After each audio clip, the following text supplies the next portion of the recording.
देखो क्या लिखा हुआ रोमियो की पत्री अध्याय 8 पद 6 में क्या लिखा हुआ है। रोमियो की पत्री अध्याय 8 पद 6 में ऐसा लिखा, देखो एक ही पाठ पढ़ना। शरीर पर मन लगाना तो मृत्यु है। यही पढ़े हैं आप? क्या कह रहा है? शरीर पर मन लगाना क्या है? शरीर पर मन लगाना क्या है? अब शरीर पे मन लगाना क्या है ना? For to be carnally minded is death. मृत्यु क्या है? आपके फाइनेंस में मृत्यु क्या है? नहीं, हम तो ये विश्वास करते हैं कि बचाओ तो तुम्हारे पास में ज्यादा होगा। वो क्या है? आपके अर्थव्यवस्था के लिए मृत्यु है। आपके अर्थव्यवस्था के लिए बिल्कुल मृत्यु है। आत्मा जीवनदायक है। हाँ, जिस समय आप आत्मिक बातों से हटकर शारीरिक बातों में लगते हैं, शरीर पर मन लगाते हैं, उसी समय आप अपने आप को परमेश्वर के जीवन से आइसोलेट कर देते हैं, अलग कर देते हैं, और आशीषों का वो जो नदी है उस पर आप बाड़ा लगा देते हैं, बांध लगा देते हैं। ना अब आपके पास में जीवन है और ना ही आपके पास में अब आशीष है। इट्स वेरी डेंजरस, खतरनाक परिस्थिति है।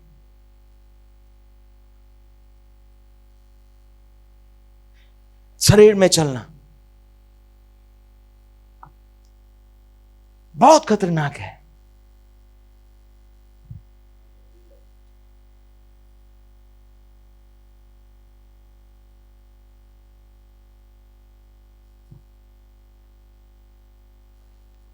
जिस समय आप शारीरिक आंखों से देखते हैं, और अगर आप प्रोफेटिक चर्च में हैं और शारीरिक आंखों से देखने की कोशिश कर रहे हैं, तो पता नहीं आप तो अपने जीवन के लिए कब्र ही खोद रहे हैं, यानी तो आप प्रोफेटिक मिनिस्ट्री में रहो ही मत। आपकी जीवन की सारी समस्या वहां से शुरू होती है। अगर आप अपने जीवन में चाहते हैं आशीष को प्राप्त कर कर जीवन के उन लक्ष्य को पूरा करना जो परमेश्वर ने आपके लिए रखी है, you must walk in the spirit। आपको बेहद जरूरी हो जाता है कि आप आत्मा में चलें। आत्मा में चलना ही कुंजी है आपकी स्वतंत्रता की। अगर आप चाहते हैं परमेश्वर के आशीष में चलना, तो कोई दूसरा रास्ता नहीं है, आपको आत्मा में ही चलना पड़ेगा, कोई दूसरा रास्ता नहीं है। आप इसको समझे, क्या है आत्मा में चलना, समझे इसको। मेरे साथ में निकाले पहला कुरिन्थियों, जल्दी पहला कुरिन्थियों अध्याय 6 और पद 18। Come on fast. पहला कुरिन्थियों अध्याय 6 पद 18। और क्या लिखा है यहां पे? फर्स्ट लाइन क्या लिखा हुआ है? क्या पढ़ सकते हैं मेरे साथ में? 1 2 3 गो। बस क्या है? व्यभिचार से okay. Flee fornication। But the question is, how you going to flee from fornication? कैसे आप व्यभिचार से बचे रहेंगे? कैसे आप व्यभिचार से बचे रहेंगे जब आप खुद शरीर में चल रहे हैं? क्योंकि व्यभिचार शरीर की बात है, ये शारीरिक चीजें हैं। और कई लोग कलीसिया में आज भी शरीर में चल रहे हैं। तो मेरा सवाल है, कैसे आप शारीरिक होकर व्यभिचार से बचने की कोशिश कर सकते हैं? कैसे भाग सकते हैं? और यही सारी समस्या आती है। और इसीलिए क्रिश्चियन में से बहुत सारे लोग आज भी पाप में हैं। वो पाप से स्वतंत्र होना चाहते हैं। वचन में कहा है झूठ मत बोलो, लेकिन कैसे? हम तो शारीरिक हैं। शारीरिक का मतलब ये नहीं बोल रहा मैं, शारीरिक मतलब आपका देखने और सोचने का नजरिया, आपका दृष्टिकोण शारीरिक है। आप आत्मिक कुछ सोच ही नहीं रहे, आप आत्मिक बात सोच ही नहीं रहे।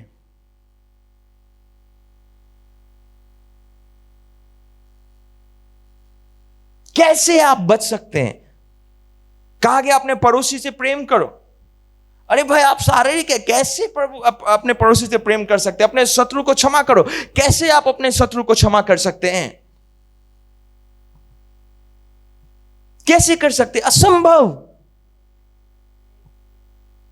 और इसीलिए लोग तड़प रहे, कलीसिया में होने के बावजूद भी वो आजादी नहीं पा रहे हैं, वो स्वतंत्र नहीं हो पा रहे हैं। क्यों? शरीर में हैं, वो सब कुछ कर रहे हैं जो उनको करना चाहिए, लेकिन स्वतंत्र नहीं। कैसे हो सकते? शरीर में हैं। कई लोग हमारे संदेश को नहीं समझते हैं। क्यों नहीं समझते हैं? क्योंकि शरीर में है। पौलुस कहता है शारीरिक व्यक्ति आत्मिक बातों को नहीं समझ सकता है, ये उसके लिए मूर्खता है। नहीं समझ पाएंगे जब तक वो शरीर में, कभी इस बात को नहीं समझ पाएंगे।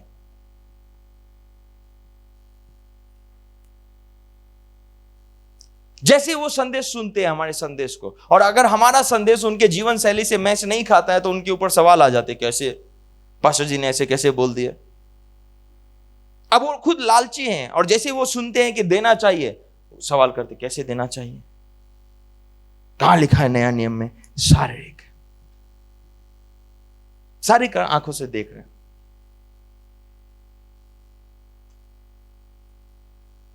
शारीरिक आंखों से देख रहे हैं। हमेशा आत्मा में चलना सीखें। जब पवित्र आत्मा आपके साथ में हो, ही गाइड्स यू।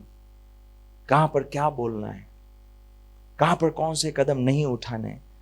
आपके कान खुले होने चाहिए पवित्र आत्मा के प्रति। उस परिस्थिति के लिए परमेश्वर का आत्मा क्या कहता है,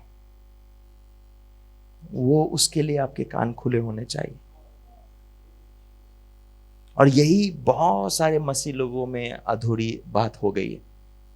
यही कमी है बहुत सारे मसीह लोगों में। वो परिस्थिति देखते हैं और सडनली काम करना चाहते हैं। उन आत्मिक बात तो उनके कहीं जहन में भी नहीं। आपको विजय केवल और केवल आत्मा में चलने से ही मिल सकती है, और कहीं नहीं।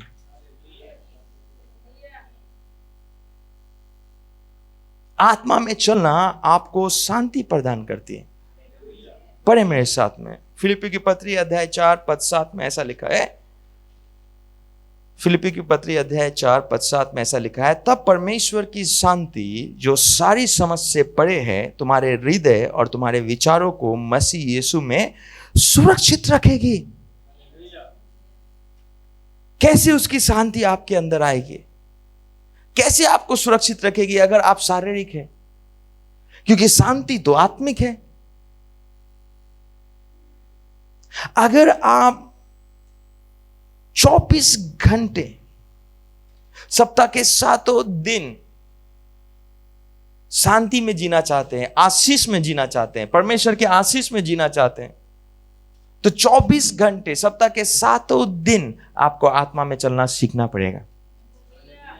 वो आपको बताएगा आपको क्या करना है, वो आपको बताएगा आपको क्या नहीं करना, वो आपको बताएगा कहां जाना है। पवित्र आत्मा की आवाज सुनने के लिए आपके कान खुले होने चाहिए। ग्लोरी है। क्या आप यहीं पर हैं? बहुत सारे लोग अब भी आत्मा को ग्रहण करने के लिए तैयार नहीं है। लेकिन अगर आज आप तैयार हैं, पवित्र आत्मा आपको छुएगा, आपके कान को खोलेगा। ठीक है, इससे फर्क नहीं पड़ता है कहां पर हैं, आपके कान को वो खोलेगा, आपको छुएगा और आपको स्वतंत्र करेगा। आत्मा में चलना आपके जीवन में विजय को लेकर आती है। जय को लेकर आती है। मेरे साथ में पढ़ें 2 कुरिन्थियों अध्याय 2 पद 14 ऐसा लिखा हुआ। 2 कुरिन्थियों अध्याय 2 पद 14 में ऐसा लिखा है, परंतु परमेश्वर का धन्यवाद हो जो मसीह में सदा हमको जय के उत्सव में लिए फिरता है। मसीह में हमको सदा जय के उत्सव में लिए फिरता है। इसका मतलब यह है कि हम सदैव विजय हैं, हम सदैव अपनी परिस्थितियों पर जय हासिल करते हैं। जब आप आत्मा में चलते हैं, when you walk in the spirit, you will always triumph over your situation. जब भी आप आत्मा में चलेंगे, आप हमेशा हमेशा अपनी परिस्थितियों के ऊपर विजय हासिल प्राप्त करेंगे। जब आप आत्मा में चलते हैं, आपकी विजय पक्की है। You understand? गलत नहीं हो सकता है। क्यों? क्योंकि आप किसी के बुलाए में और या किसी के बहकावे में नहीं चल रहे हैं, आप परमेश्वर के आत्मा में चल रहे हैं, और परमेश्वर का आत्मा कभी गलत नहीं हो सकता है ना। यीशु मसीह के जीवन में बहुत सारे ऐसे पल आए जब उनको परेशान किया गया। किस बात से? कि क्रूस पे चढ़ने मत जाओ। उसके माँ थे, उसकी बहनें थी, उसके भाई थे, उसके पिताजी थे। यीशु बड़ा होने के कारण उसके कंधे में बहुत सारी जिम्मेदारियां थी, और आपको पता नहीं है पहलौठे के विषय में, तो जाके आपको वापस बाइबल पढ़ना चाहिए। भले ही ये नहीं लिखा हो यीशु मसीह के कंधे में बहुत जिम्मेदारी थी, लेकिन वो लिखा हुआ है कि वो पहलौठा था। तो अगर वो पहलौठा था तो बहुत सारी जिम्मेदारियां थी। वो एक बिजनेसमैन था। कई लोग दिखाते यीशु मसीह को गरीब, टूटे हुए, वो चल भी रहा है तो एकदम ऐसे। वो ऐसा नहीं था, वो बिजनेसमैन था। Businessman, you must understand. मैं क्यों बता रहा हूं आज वो बिजनेसमैन था? Okay, but let me tell you, वो बिजनेसमैन था। हम लोग उसको कारपेंटर के रूप में देखते, वो वैसा कारपेंटर नहीं था जो आज देखते, थोड़ा सा लकड़ी घिसा फिर बगल में जाके बीड़ी पी। नहीं, वो उसने अपने परिवार को अच्छे से संभाला था। उस समय के जो कारपेंटर थे, आपको पता होना चाहिए, उस समय के जो कारपेंटर थे वो कारीगर थे। खाली लकड़ी घिसने का काम नहीं था, वो कारीगर थे, और वो पत्थर का भी काम करते थे, लकड़ियों के घर बनाया करते थे। इनका मतलब उसके पास में प्रॉपर्टी का काम था। क्या आपके पास में इतना दिमाग है? आप हमेशा यीशु मसीह को गरीब रूप में देखते आए। आज की जैसा वो खाली टेबल कुर्सी नहीं बनाता था। पहले के जो कारपेंटर बोलते थे, वो पूरा घर का निर्माण करता था, क्योंकि पूरी घर लकड़ियों की हुआ करती थी। So he was a rich man, अमीर व्यक्ति था, गरीब नहीं था। हाँ, उसके भाई वगैरह थे। उसका भाई याजक था, पुजारी था। वो ऐसे ही नहीं था, वो एक अच्छे खानदान से आया हुआ व्यक्ति था। लेकिन वचन में लिखा हुआ है ना कि उसको तो चरनी में जन्म दिया। क्यों चरनी में जन्म दिया? होटल में रूम नहीं थे। जिस समय आया था वहां पे गन्ना चल रहा था, जिसके कारण होटल में रूम नहीं थे, जल्दबाजी था। अब कोई चाहे जितना भी करोड़पति आदमी क्यों नहीं हो, अगर हॉस्पिटल पूरा भरा हुआ है तो वो क्या करेगा? रास्ते में अगर मानो जा रहा है, प्लेन में बच्चा हो गया, तो क्या बोलेंगे? बेचारा प्लेन में बच्चा हो गया। नहीं, रिच था। मैं आपसे यह पूछना चाहता हूं, कितने गरीब लोगों को आपने देखा है अकाउंटेंट रखते हुए अपने साथ में? कितने गरीब लोगों को देखा है? कितने भिखारी लोगों को देखा अपने साथ में एक अकाउंटेंट है?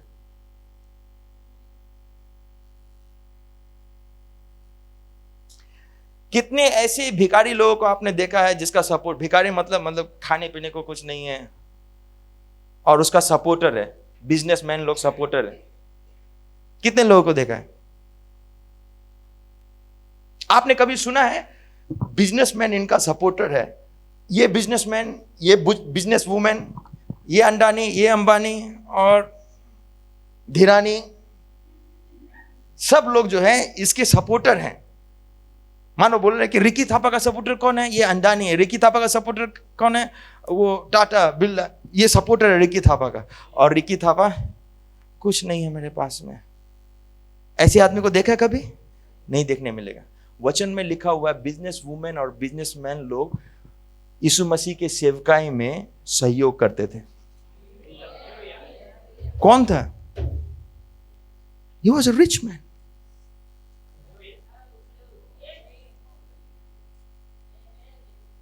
हो सकता है कि आप जिस यीशु मसीह को जानते हो वो गरीब होगा। मैं जिस यीशु मसीह को जानता हूं, I have a total different perspective. He was a rich man. वो इतना अमीर था कि उसको अकाउंटेंट रखने पड़े। नहीं, यीशु मसीह ने तो कहा है कि उसके लोमड़ियों के भट्ट होते, मेरे तो कुछ नहीं है। हाँ, क्योंकि आज वो यहाँ था, कल वो वहाँ था। एक बार मैं पॉल दिनाकरन जी का इंटरव्यू सुन रहा था और उन्होंने कहा कि होटल रूम ही हमारा घर बन चुका है। तो इसका मतलब क्या है? बेचारे के पास में कुछ भी नहीं है ना, ही इज नॉट बेचारा, करोड़ों की संपत्ति है उनके पास में। और क्यों नहीं हो? आपको क्या जलन हो रहा है? होनी चाहिए। वो हैं जिन्होंने अपना जीवन का त्याग दिया है, आपने नहीं दिया है। वो है जिन्होंने भारत की भूमि में एक प्रार्थना के लहर को लेकर आए हैं, आपने नहीं किया है। तो अगर उनके पास में करोड़ों की संपत्ति भी है और मानो इनकम टैक्स वालों ने अगर छापा भी मार लिया है, तो आपको जलन क्यों हो रही है? हाँ, अरबों की संपत्ति, तो आपको जलन क्यों हो रही है? यहां पे तो बेचारा 1 करोड़ का अगर चेक अरविंद केजरीवाल को मिल जाते हैं तो ऐसे जो सपोर्टर्स हैं वो जलने लगते हैं। उनके पास में कहां से आ गए 1 करोड़? हिसाब दो। तो उनके पास में तो अरबों है, वो तो मांगेंगे। लेकिन क्यों नहीं हो उनके पास में? उन्होंने अपना संपूर्ण जीवन दिया है ना, संपूर्ण जीवन दिया है। सो यीशु मसीह, मैं कह रहा था, यीशु मसीह जहां पे भी गए विजय थे। यीशु मसीह एक अमीर व्यक्ति थे, क्यों? आत्मा में चलना जानते थे। वो जहां पे भी जो भी काम किया वो सफल था। क्यों? क्योंकि उसको आत्मा में चलना मालूम था। उसके भाइयों ने कहा, जहां तुमको अगर फेमस होना है, लिसन दिस। आज सुबह कोई आए मेरे पास में और उन्होंने कहा कि हम लोग, आप ये अनाउंसमेंट कर दीजिए। मैंने उनको कहा कि अभी रुक जाइए, पहले हम इंतजार करते हैं, परमेश्वर की आत्मा को बात करने दो, तब हम करेंगे। क्योंकि हमारी योजना भले ही सुसमाचार प्रचार करने की क्यों नहीं, असफल है अगर सही समय नहीं है। यीशु मसीह को देखो। यीशु मसीह के भाई लोग उनके पास में आते, बोलते देखो मेला चल रहा है, पर्व हो रहा है, तुमको अगर किसी को भी फेमस होना है तो ऐसी जगह पे तो जाके फेमस होते, तुम जाओ प्रचार करो। यीशु मसीह ने कहा, मेरा समय अभी नहीं है, तुम लोग जाओ, मैं नहीं आऊंगा। और वचन कहता है कि जब इनके भाई लोग चले गए यरूशलेम, तो ये घूम के पीछे से आया और प्रचार करने लगा। यीशु मसीह को पता था किसके साथ जाना है, किसके साथ नहीं जाना है। वो चाहता तो अपने भाई के साथ जा सकता था, वो चाहता तो अपने माँ के साथ जा सकता था मंदिर में, नहीं, वो अकेला आया। और जब आया तो वहां पे भी उसने काम किए। इसको बोलते हैं आत्मा में चलना। ये नहीं कि मेरा भाई भी तो बोला, अरे वहीं पे तो जाना है, चलो ना हम भी इसके मोटर, मेरा तेल बच जाएगा। आप आज पेट्रोल से ज्यादा कुछ नहीं देख पा रहे हैं, समझ रहे हैं? आपको लगता है आप पेट्रोल जला रहे हैं, अपना टाइम दे रहे हैं, उससे ज्यादा आपको कुछ दिखाई नहीं पड़ रहा है, शरीर में चल रहे हैं। Grow up. बाल पकड़े हैं, अच्छी बात है, बाइबल बताती है कि बाल, पके हुए बाल शोभा है, लेकिन आत्मा में बढ़ना चाहिए। उस वचन का हवाला नहीं देना। क्यों? क्योंकि वह बिना आत्मा के वचन है, नए नियम के वचन नहीं है। आत्मा में पेट्रोल के प्राइस से ज्यादा देखो आप कहां इन्वेस्ट कर रहे हैं। इसको बोलते हैं आत्मा में देखना। उसके भाई, वो चाहता तो जा सकता था अपने भाई के साथ में, कहीं भी कुछ भी कर सकता, नहीं, उसको पता था कब क्या करना है। वचन में लिखा हुआ है कि उसको उठाकर लोग पर्वत से फेंक देने वाले थे, वो चुपके से निकल गया।